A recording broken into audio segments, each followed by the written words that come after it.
You are listening to a Cult Talk Network podcast.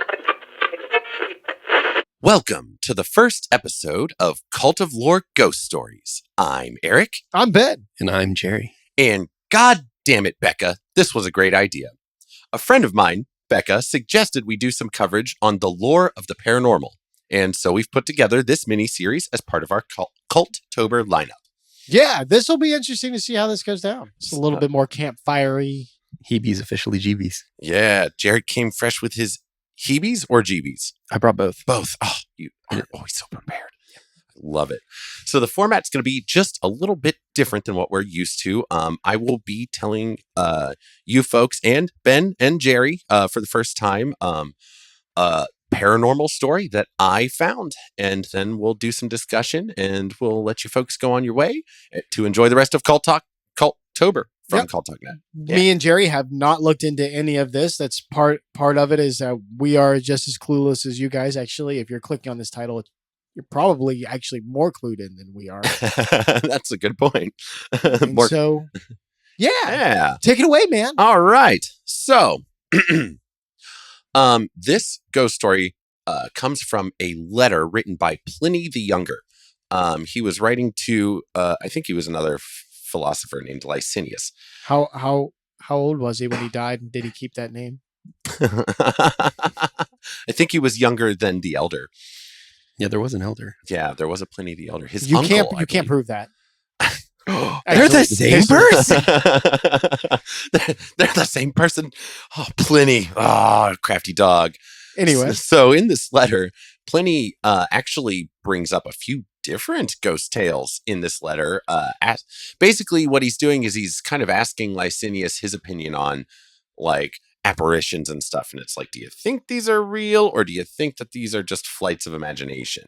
So that's so there were actually a few different stories that I could have told from this one letter, but this one really struck me. I found it right off the bat. I was struck by it. I wanted to find something like Ohio-based, our home state, like something like that. Like these tales aren't all going to be ancient. It's, whatever else these guys come up with.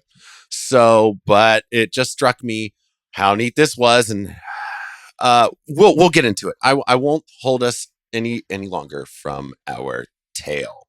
So, future Eric. Cue the scary music. Fuck you, man.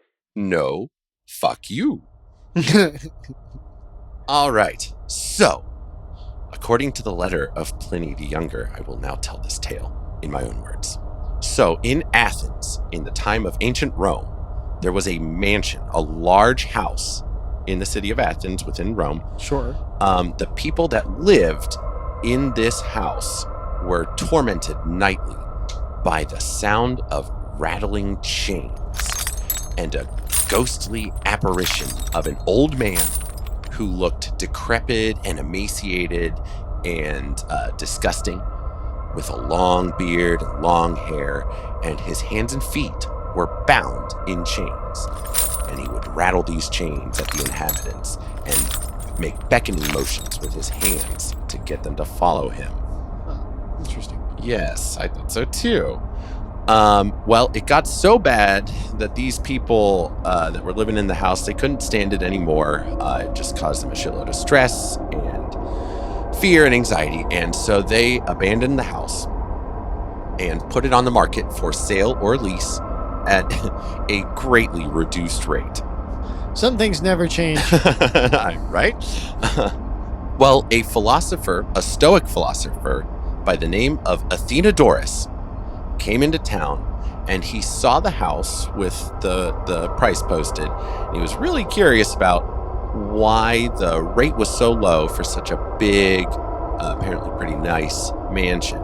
So he inquired about it and heard the story of what was going on there. Damn, they had this full disclosure even back then. I guess they were kind of trying to hide it, but he must have known the right people to ask.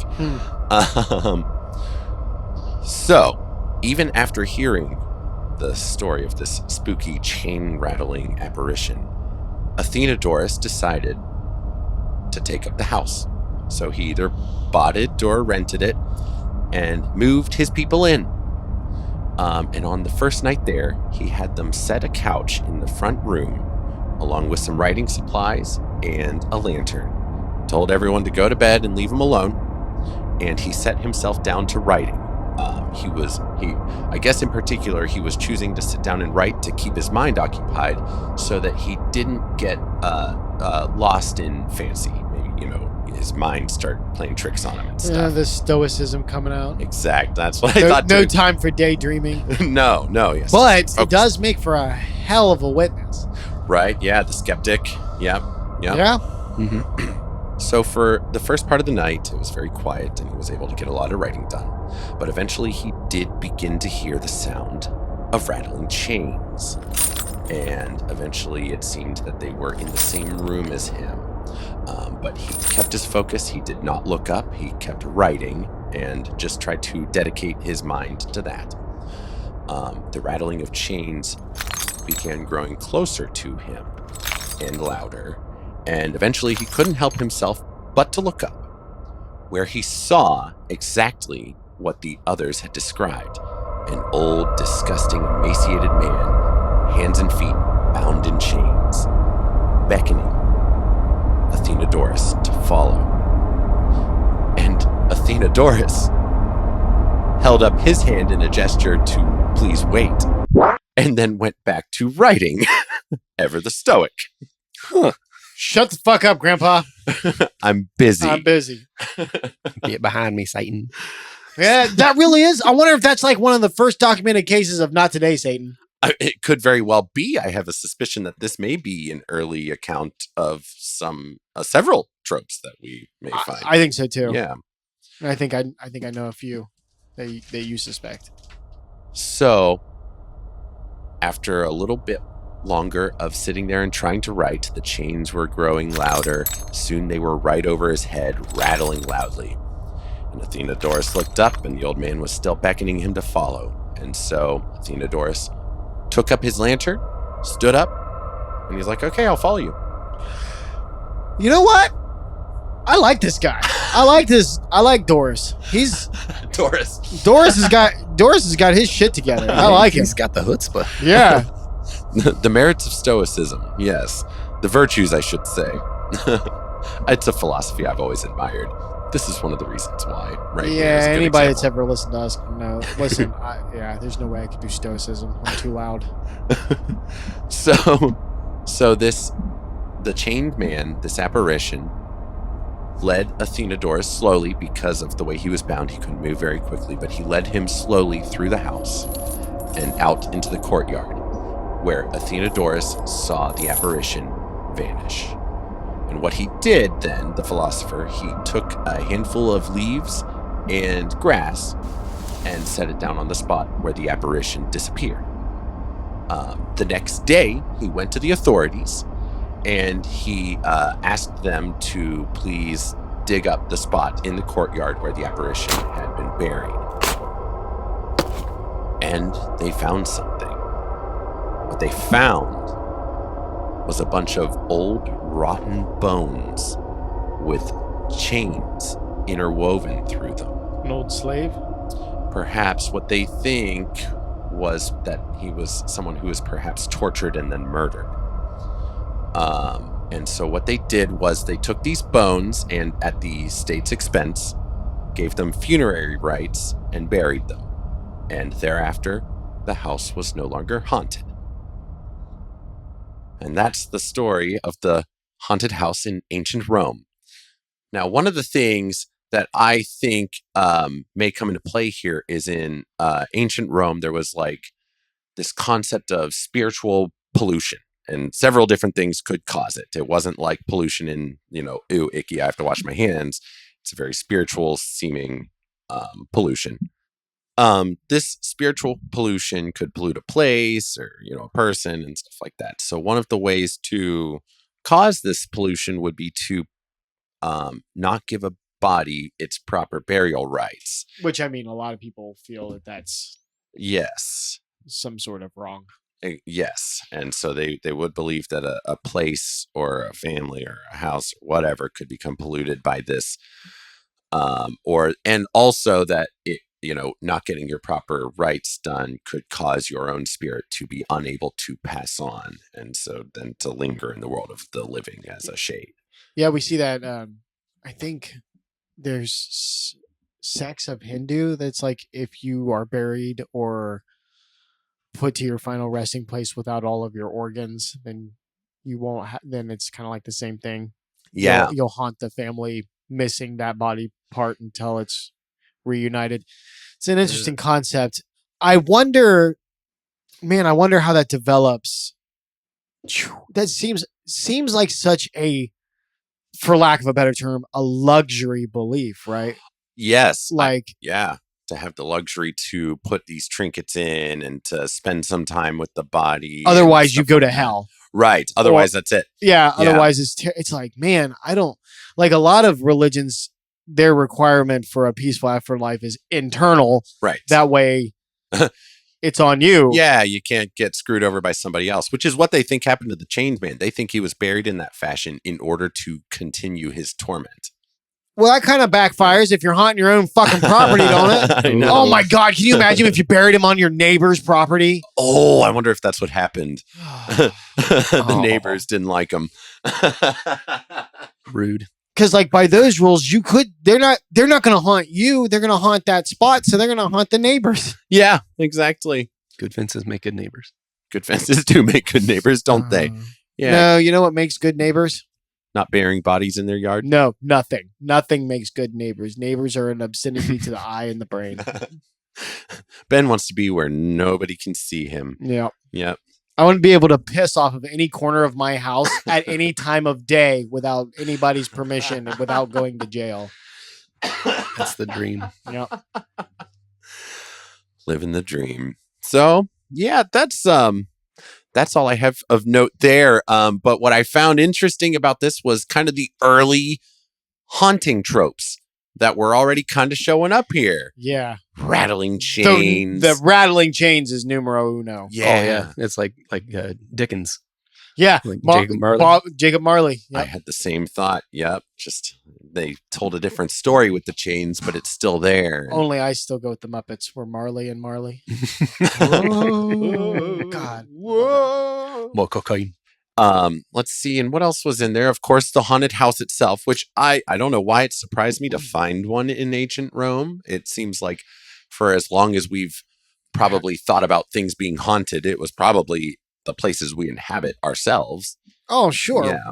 Putting aside any potential realism, the notion of a thing that you can't touch, you can't physically fight, invading your home is powerful. Yeah, that's a good point. It's a depowering thing for you, and therefore pretty terrifying. Yeah. Psychologically terrifying.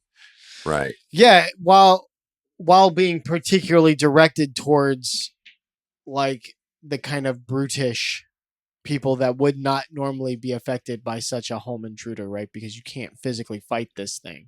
Yeah. This is something that is as terrifying to a centurion soldier as it would be to a woman, although apparently not if you study Stoicism. Yeah. You ask them to please wait. That to me was like the most bad. I've never heard of anyone like in a hunting sort of situation just being like, hang on a second. I'm sorry. Just one second. Let me finish my thought. Yeah. It's just like, don't be rude. I will get to your haunting in a minute on my time. Yeah. Yeah. You got to finish it before the ink dries. Yeah. Exactly. Parchment is very expensive back in those days. And I like and this is probably another branch off of Stoicism. I like the simple logic of, well, all right, let's see what you want then. Yeah. Yeah, it was like a logical investigation Yeah. to what's going on. It really was like he was making effort not to just let his mind play tricks on him. He's like, I'll keep my mind sharp and focused on something else so that if I am distracted by something, I'll know it's more likely to actually be happening. And then once it was happening, he's like, all right, what do you want? Yeah. And then just even, marking, like I wouldn't have thought of marking the spot where it disappeared. Me neither. Yeah. That wouldn't have struck me at all to do. It would just been like, okay, I guess bye. When you first said the leaves and things, I was thinking of maybe like an offering or remembrance. Oh, yeah. Yeah. Nope. But no. So a grave marker. Just a practical, yeah. And then he called the authorities. He didn't go digging himself even. He's just like, hey, there might be something weird right here. Let's go take a look. And just one more thing that kind of struck me as something that may have evolved into a later trope was the idea of a body not being properly given its rights or its justice, even perhaps as it maybe later became, being restless. And so there may have evolved the sense of like, the spirit has to be avenged or appeased in some way in order to find rest. And that may have come from these Roman taboos and cultural traditions. Yeah, so like even before that, like the dawn of when we started burying people, it was to keep predators from digging them up and being around and eating your people. So that became an important thing to pass on to the next generation. So these stories where if you don't bury them right, bad things can happen, is probably perpetuated into this and beyond that. Yeah, that's a great point. Interesting. It makes a lot of sense, like on a practical level, and then how it could become that. Yeah, because like imagine you have somebody who dies from like say a disease, and then you don't bury them properly. If like a bears are fairly silent predators. They don't go crashing and roaring through the woods. So like you bury somebody, right? And they die from a disease, and then you don't bury them properly, and a bear comes along, digs them up. Now you've got a bear in the area, but nobody's seen them. Well, all of a sudden, a villager goes missing. Your only correlation is, well, Frank just died. Yeah. And then not just that, you go check on Frank, and he's dug up. He's gone. So he may have risen as a restless undead of some sort. And taken Lisa. And so now there's an unfamiliar force that is not physical. Right. Tied to this dead body. That you can't fight because you can't see it. And neat.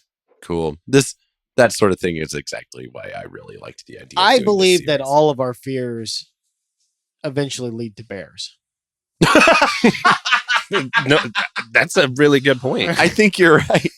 I think Bigfoot was just a really angry bear that was standing upright. The Kraken was somebody that was sleeping next to the water when a multi-armed bear just came out of the water and grabbed him. Everything's a bear. I have a tangent that I will go into since you brought that up. I think it validates your point. There's a theoretical language called Proto-Indo-European, which apparently most of the world's languages, at least that I'm aware of, especially on the Western side of things, evolved from. And they reconstruct it by comparing words from all these different languages and trying to work them backwards. And then you end up with a theoretical word that may have been the ancestor of current words. So what they've discovered is, what they've discovered is they can't find, or it was really hard to find the word for bear. Like existing words for bear did not descend from their word for bear. It descended from words for descriptors of a bear, like the word brown and stuff like that is more what the word we know as bear came from. And so we think it was because there was a taboo on saying the word bear, because if you said the word, it was so dangerous you didn't want to draw attention from a bear to you. That's cool. So honestly, Ben may not be too far off track by saying most of our fears originate from bears. The linguistics seem to support that claim. The Voldemort of the animal world? Honestly. Yeah. I don't like saying that. Voldebear. Oh, and just real quick, has nothing to do with anything. But since we're talking on other subjects of Ben being right. Here we go. Has anybody been paying attention to the Henry Cavill Warhammer Amazon news? Fuck you guys, I was right. Check out our episode. Check on the one that's got the picture of his face. You will see that I called this shit. I hate it when he's right. It's never for anything good. It's never for anything good. It's the curse. It is. God, I hate being right all the time. Yeah, boy. Truer words were never spoken by that individual. This was fantastic. Awesome. Yep, that's what we got. This is a mini series that is going on in conjunction with your regular episodes of Cult of Lore happening this Cultober, our 4th celebration of it. Let us know what you guys think of this format, especially because this is a a new thing we're trying, and it could continue on into other lores, not just Halloween. Thank you for the glop, glop, glop, Ripley. Ripley is here to join us for the celebration, of course. Nice and drippy. As is tradition. Indeed. Making her own spooky noises. Yeah. So we won't keep you guys any further, I guess. Check out the other shows on Cult.net. They are all in full Cultober swing. That's Cult of Campbell, Cult Talks Conspiracy, and Cult of Lore. And Cult of Lore, of course. So with that, I've been Eric. I'm Ben. And I am rattled.